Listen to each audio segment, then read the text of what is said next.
2 साल से बीजेपी की सारी एजेंसीज कई रेड मार चुकी हैं, कई लोगों को गिरफ्तार कर चुकी हैं, लेकिन अभी तक एक भी पैसे का हेरफेर कहीं नहीं मिला। अब बीजेपी मुझे गिरफ्तार करना चाहती है। मैं अरविंद केजरीवाल को बधाई देता हूं।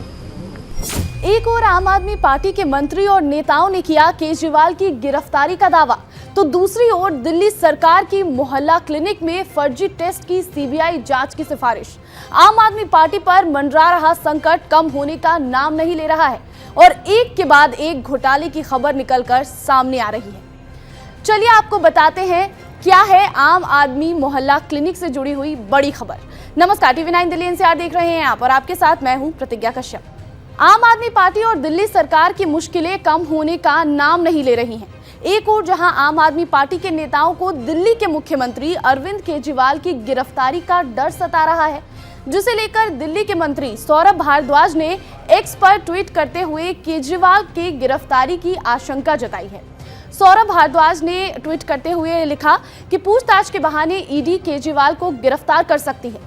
केजरीवाल को चुनाव प्रचार से रोकने के लिए ईडी का इस्तेमाल किया जा रहा है कि मंशा सिर्फ और सिर्फ उनको गिरफ्तार करने की है और टाइमिंग जो है वो लोकसभा चुनाव से पहले की है कि लोकसभा चुनाव से एन पहले अरविंद केजरीवाल जी को गिरफ्तार किया जाए ताकि वो लोकसभा की कैंपेन ना कर सकें, भारतीय जनता पार्टी को फायदा हो सके।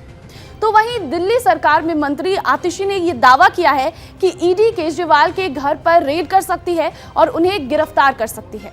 भारतीय जनता पार्टी पहले प्रेस कॉन्फ्रेंस करती है कि हम अरविंद केजरीवाल को गिरफ्तार करेंगे, हम अरविंद केजरीवाल को समन करेंगे, उसके बाद दूसरे दिन ईडी और सीबीआई समन भेज देती है। ये क्या दिखाता है? ये दिखाता है कि ये किसी जांच से जुड़ा हुआ नहीं है, ये किसी इन्वेस्टिगेशन से जुड़ा हुआ नहीं है, ये सिर्फ और सिर्फ राजनीति से प्रेरित है। तो वहीं ईडी के सूत्रों की माने तो छापेमारी की ये जो खबर है ये अफवाह है। आपको बताएं कि दिल्ली के कथित शराब घोटाले मामले में ईडी अब तक केजरीवाल को 3 समन भेज चुकी है, लेकिन केजरीवाल अब तक ईडी के समन सामने पेश नहीं हुए और केजरीवाल ने तीनों बार ईडी के नोटिस को नजरअंदाज कर दिया है। केजरीवाल को बुधवार यानी कि 3 जनवरी को ईडी के सामने पेश होना था, लेकिन उन्होंने सिर्फ जवाब भेज दिए। उन्होंने नोटिस को गैर कानूनी बताया और सवाल उठाया कि चुनाव से पहले ही नोटिस क्यों मिला है। ऐसे में ईडी अब केजरीवाल को फिर से समन भेज सकती है और आपको ये बताएं कि ईडी की तरफ से केजरीवाल को ये चौथा समन होगा। इसके अलावा ईडी अदालत की मदद भी ले सकती है और वारंट जारी करने की मांग कर सकती है, लेकिन इसके लिए ईडी को अदालत के सामने सबूत भी पेश करने होंगे। वहीं अब इसी बीच दिल्ली के आम आदमी मोहल्ला क्लिनिक में होने वाले पैथोलॉजी और रेडियोलॉजी टेस्ट में भी घोटाले का आरोप लगा है। मैं अरविंद केजरीवाल को बधाई देता हूं कि वो दिल्ली के अकेले ऐसे मुख्यमंत्री हैं जो भ्रष्टाचार में कीर्तिमान स्थापित कर रहे हैं। दिल्ली के उपराज्यपाल यानी कि LG वीके सक्सेना ने इसके लिए सीबीआई जांच की सिफारिश की है।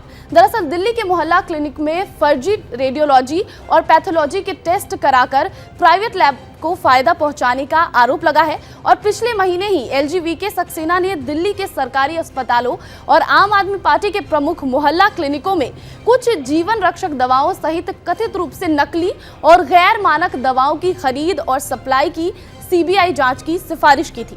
अभी फर्जी दवाइयों की जांच चल ही रही है, तब तक घोस्ट मरीज बनाकर उनका टेस्ट और इलाज दिखाने की खबर सामने आ जाती है। अब इस पूरे मामले पर बीजेपी आम आदमी पार्टी पर हमलावर है।